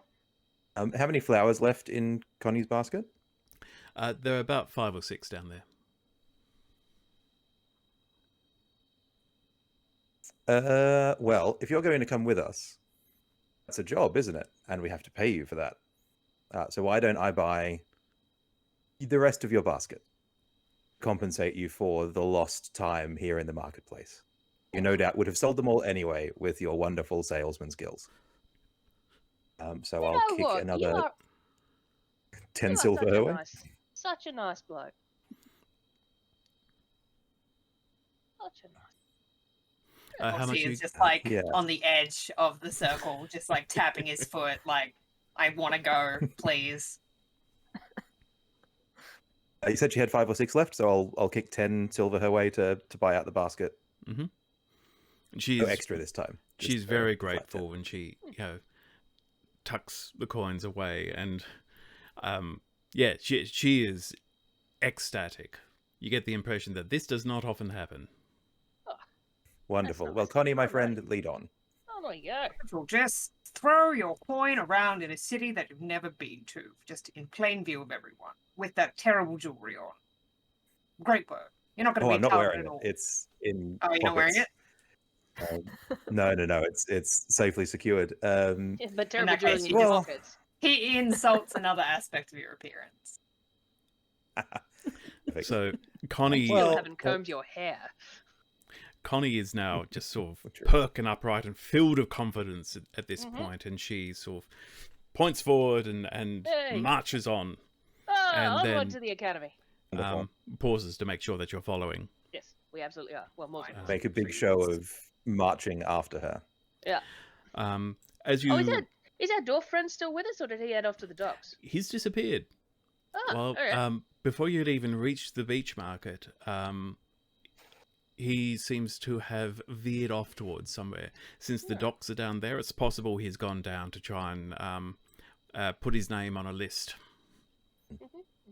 Get on another boat. Jeez, he sure he wants to do that so soon. Alright. Well, You just up did there. get the impression that he has not enjoyed his experience in the Wandering Isles so far. Can understand that. Close Probably to the fair. head, giant spiders, So, killer wombats. as Connie the Tiefling leads you through the streets with vigor, you passed.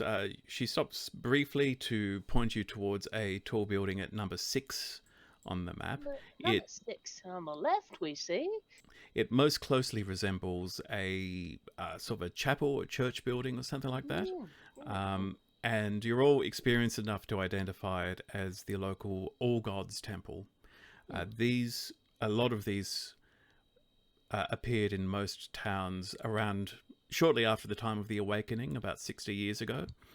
So it is a temple where all gods are welcome and all worshippers are encouraged to come and pay tribute to any god that they choose. Mental note of number 6. That's somewhere that Morzot will probably drop in later. She continued to leads you on. You go through another gatehouse. There's no one here to monitor traffic. There are a few guards standing on the gatehouse just watching traffic going through, but there's nobody actually stopping and asking any questions. You feel like it's only at the borders of the city that they bother stopping traffic. You eventually veer around to the right. You go through another smaller gatehouse. Then you come to a rather impressive square where you can see this huge monolithic structure in front of you. This cylinder. It's essentially an arena, I would say modeled after the Colosseum, if you need to visualize it. And it's this huge space. You're not hearing any noise coming from in there at the moment, so it doesn't look like there's actually any show happening. But around this arena, you've got this square with a number of different buildings. There are a few more market stalls here, but they all seem to be closing up by now. You also see what appear to be a few businesses. There's a place with a sign hanging which looks like it's got a stylized picture of a map on it, and you've got the word Zoot written next to it. There's also the symbol of the Oceanic Trading Company, and a few other places seem to have their what you might consider branch offices in this area. Moving through, there's another wall with another relatively small gatehouse. You find yourself up in the civic district, and here you can now see on your right you've got these much larger villas. Essentially, you're getting to very what we would call classical architecture. So Roman, Greek, that sort of thing. Real bougie. These are very fancy buildings, and it is a different architecture to a lot of what you've seen coming through. Can anybody who's interested, give me a history check, please? He's Not very high. interested. Sure. It's a 6 from Vitericus. I don't notice much. Oh, I got a 9. That's a +5 too. I rolled a Oh 4. wow. Yeah, they're different looking buildings.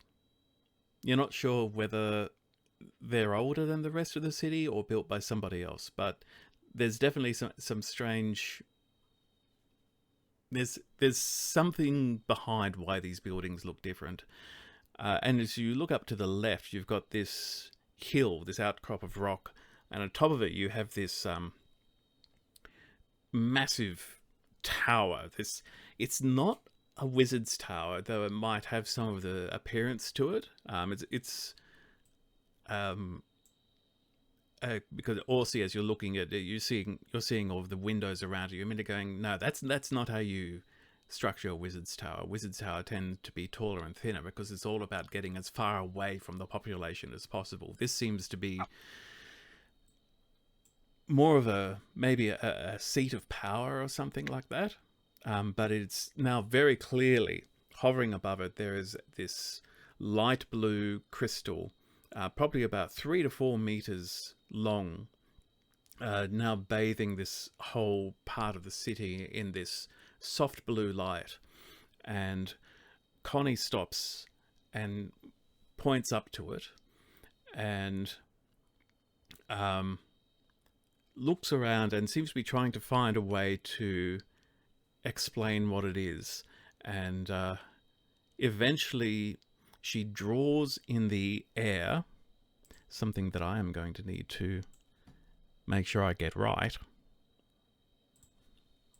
because I don't want to look like someone who doesn't know his own world. That would be embarrassing.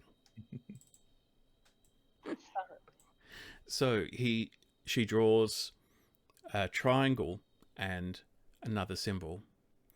Can somebody please give me a religion check if you're trying to identify what she's indicating?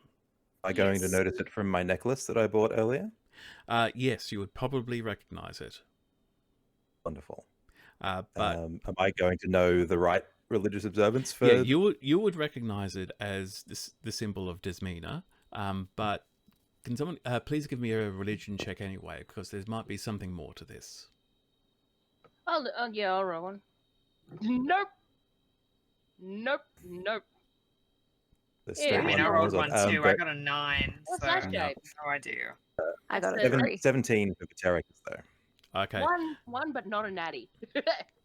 So, Vitericus, you know that Desmina is the patron goddess of this city. You also know that following the awakening, it became clear, or it became understood widely, that the gods had been splintered into a persona, a power, and a titan. And she is pointing at that crystal, not just to say this is, part of Desmina's city. She actually seems to be pointing it and saying that is Desmina. So you're thinking that might be the power of Desmina hovering above the city. Yes. So, Connie, you're telling me that's the power of Desmina, the top of that tower? She nods enthusiastically. Interesting. How long has it been there? Was it here when you were born, or has it only just been here? She's trying to find a way to communicate. She eventually just says, you think she's trying to say one question at a time. Yes, fair. How long has it been here? Okay. Don't know. And one more question, perhaps not super related to this in particular. Is this the rich end of town? Fancy end, Wonderful. at least.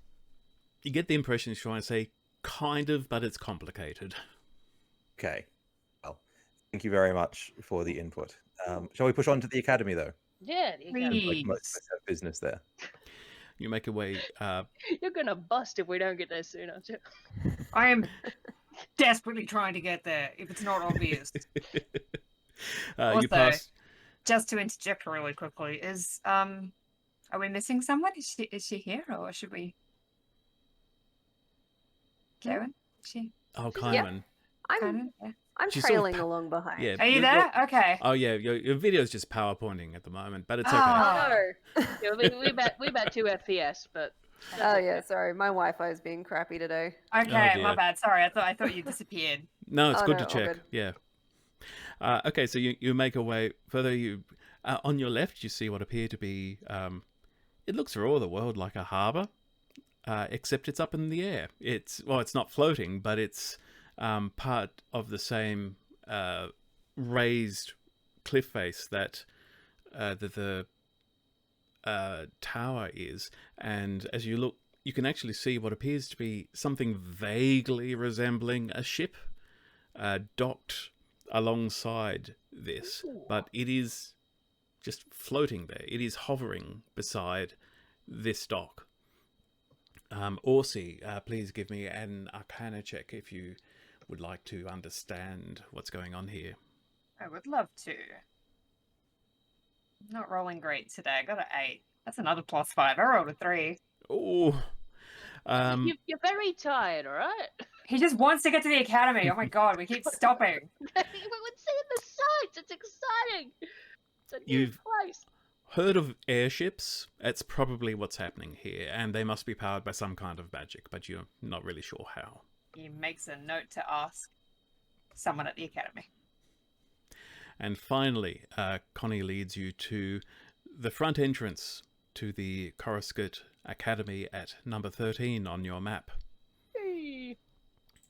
So Oh, this, civilization. there is a wall in front, but the gates are open at the moment. You've got 3 large buildings. If you actually look at the bottom right of the map on your screen, you'll get a rough idea of what you're seeing when you approach the front of the academy. So you've got a proper wizard tower, and then you've got 2 relatively lush, relatively rich-looking buildings on the left and the right. There are a few people walking back and forth through this square or courtyard, and Connie actually leads you through into the grounds. There doesn't seem to be a lot of concern about people coming and going, though you do see a couple of robed academy wizards who seem to be standing guard and just looking very carefully at anybody who enters and exits. So you do get the impression that the grounds are being policed, but they're not too concerned about no strangers allowed or anything like that. I make sure to have my symbol of the academy out so they can see it. Do I have a sense of the academy having some kind of instant communication technology? Like, is there 5G between academies? That's what the wizard tower is. It's a 5G tower. Give me an Arcana check, please. Good, +1. There's an 8. Who's with Telstra? There's probably some kind of spell that can do that, but you don't know. Okay. Maybe, and hey, they probably know spells at the academy. Actually, you're walking with a wizard. He might know. Yeah, but I don't want think to he wants raise. to talk to us at this point. You can try. Go ahead. Well, I'm going to push in front of Orsi and go, all right, come on, I'm waiting on you now. Let's go. Cute. I am going to drop you like a sack of rocks, I say to myself. Good. I'm already halfway up the stairs to one of the buildings. Doesn't matter which one. I'm just walking. And I've got glow very prominently on my left shoulder. Okay, which building, left or right? Ooh, let's roll a d4 to figure that one out. I He's think- just going to watch. Turns out the wizard tower. I'm headed for the tower, apparently. Okay. Alrighty, just rocking up. As you approach the entrance to the tower, it's at this point that another wizard sort of holds up his hand, and he's an elf, and he says, "Excuse me, are you staff or students at this academy?" Hello there, my friend. No, we were told to register when we arrived as magic users. I see. That's not here. That is the building to the left over there. This is the magic building. This is the tower where magic happens, is it not? It is one of the places, yes. Wonderful. But you're telling me that's the administrative building over there. That is right. That is where you need to register if you are a magic user. Wonderful. Well, thank you very much. Let's go. It is Cheers. no trouble. Very prominently wave to my party so that they know you're with me and head over to the admin building. Yep. Trooping along, going Unbelievable. to admin. Did you just try and just waltz into a wizard's tower? Well, we need to register as wizards, don't we? Well, magic users at least. I don't think that's what we're... Sure, okay. As you approach the admin building, Connie tugs on Morzod's clothing, Yeah. and she symbols. Hey, you're gonna wait for us. No worries. Dagmar guesses she's gonna hang with Connie, Oh yeah, because given you're that she has nothing to do Yeah. here. not. I mean, you like- can come in with us if you want to see the inside. It's very lovely. Oh. Probably. Well, I might toddle along then. I It's do not love good. architecture. Have a nice roof. Love a good roof. You know I love a good roof. Mm. Okay, you make your way inside. It is very impressive architecture. There's marble. There's what looks like almost like gold trim. It might be gilded. It might be something painted gold with a metallic gold paint or something like that. It might even be magic. You don't know. But this is a very lush looking building. He just lets out the sigh of ages. He's home. It is also, Orsi, you are noticing the architecture is actually quite different to the Coruscant Spire in Talras. That was very much a combination of elven and dwarven architecture. So if you can imagine a strange mixture of Art Nouveau, Art Deco, you have lots of curves and vines interspersed with these geometric patterns. It was really quite intricate. This is much more rigid, straight. Like the rest of the public buildings you've walked past as you've come up here, it seems to be this is all the same kind of architecture that the Academy has probably moved into rather than constructing for themselves. But as you step inside, there's a, what's the phrase I'm looking for? A greeter, I guess, for want of a better term. And he sees the four of you. This is a human. And he sees the four of you and says, welcome to the Coruscant Academy. Are you here to register? And then he sees your symbol and says, a graduate, welcome. Yes. I've never been to this campus. It's beautiful. I'm I Orsi see. Lichtenbroad. Where are might you know from? My father? Taras.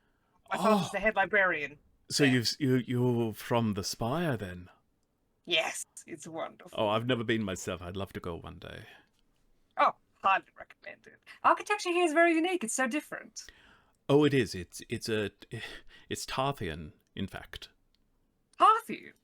Yes, the ascendancy of Tarth. This city once belonged to them. They constructed it until the revolution, and they were kicked out.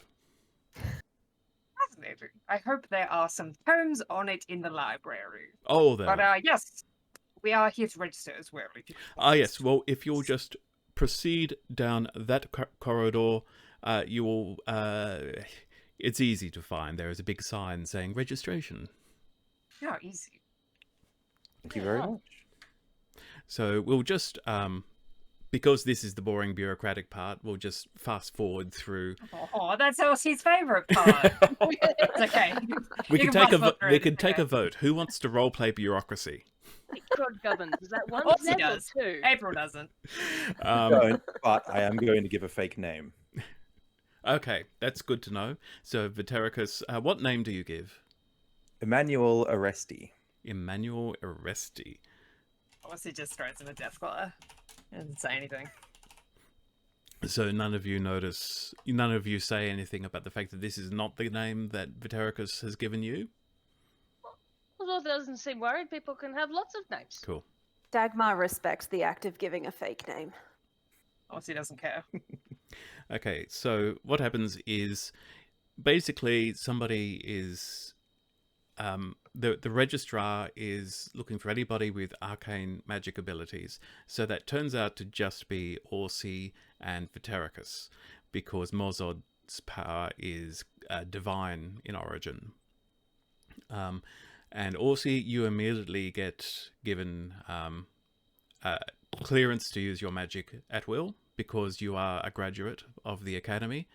Vitericus, you are given essentially a certificate which says that you are free to use magic of a benign nature and of low power in public spaces. Essentially, you can use cantrips and non-offensive level 1 spells. So if you swear in any of them, you're in trouble. And you're... Yeah, nothing that you would use in combat, for example, would be seen as reasonable to use in a public space.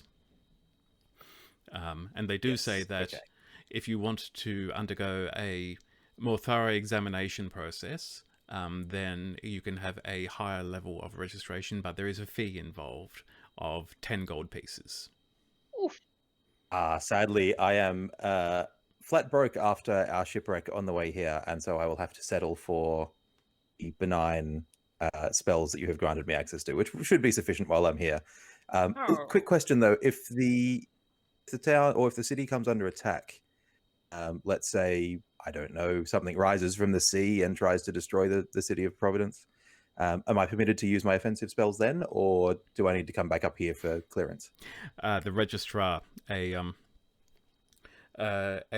another elf, female, and she just sort of grins and says, "Oh, trust me, if the city comes under attack, it'll be dealt with by the time it comes down to any one of us.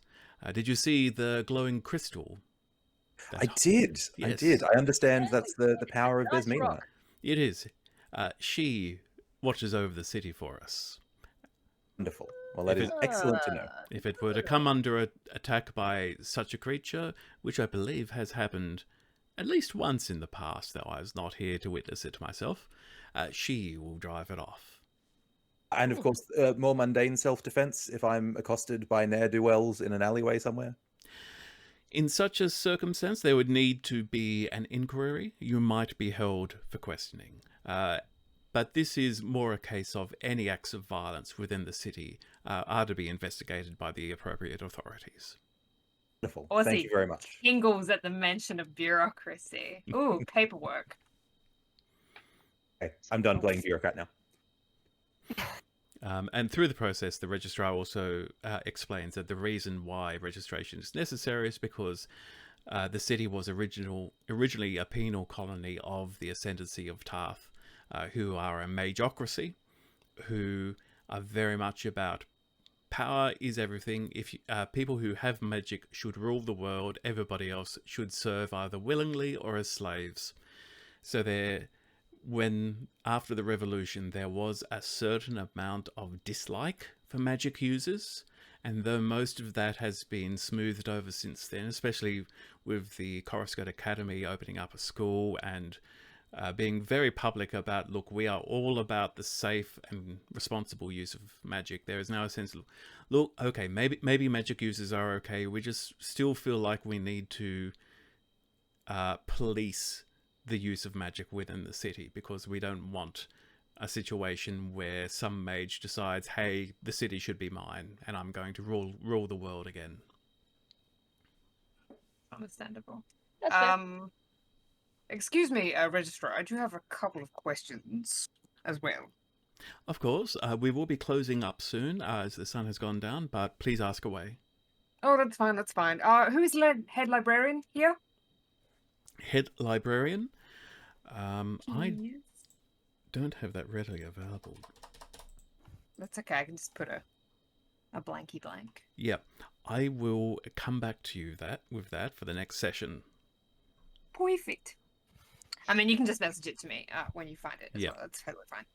His name's wanna Shane. Also, Yeah, his name is Libera.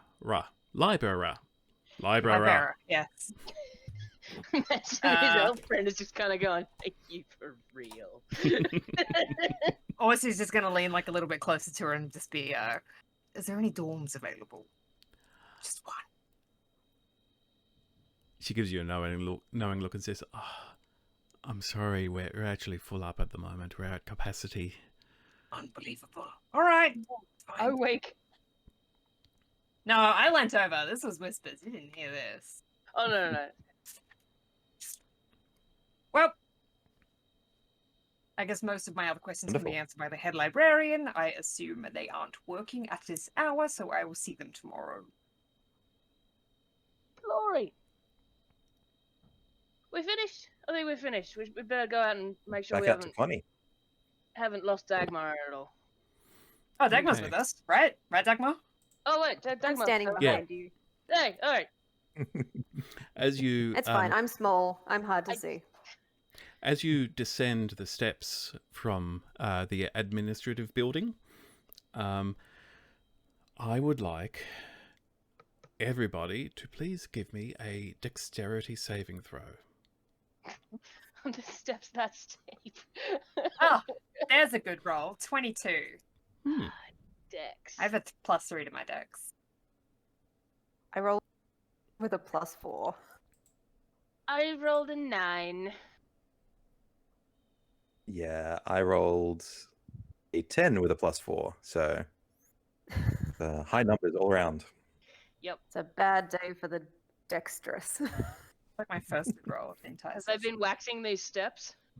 Okay, Polished So- to perfection. what happens? There is, as you're walking down the steps, there is a enormous but you barely even register the sound because each of you is hit in the back, and everybody except Orsi loses their footing and tumbles down the steps, taking Pass over tit. Oh, man. taking 5 points of bludgeoning damage. Ow! Oofed. Um, Spiders, they're after me. and there's a moment, and Orsi, even though you don't lose your footing, you are momentarily dazed by this shockwave that has suddenly come from behind you, and you see your fellow travelers tumble down the steps. You see Connie knocked off her feet and fall flat into the dirt. And there's a moment your ears are ringing and you turn around and you see that part of the administrative building behind you has just been blown out. There's rubble still falling. There's small fires have started up, and you're starting to hear shouting and screaming and people rushing towards the administrative building across the courtyard, others running away from the madness. And that is where we're going to leave this session. Oh, bugger. I Hanger. love the cliffhanger. No, beautiful building. So that thank all? you. Yeah. Thank you, everyone, for watching this show. I hope you've been finding it entertaining. I'm going to soon be talking about things like Patreon. We're hoping to set up a Patreon for people to support the show. If you have any ideas for what little bonuses you might like to see rewarded for if you're going to be a patron of the show, please let me know. I'm on Twitter at David C. Simon, and I'll also be setting up the account for the show on Twitter, which will be at AntipoDnD. That's Antipo, ANTIPODND. So thank you very much, and we'll see you again. No, you'll see us again next week. Bye.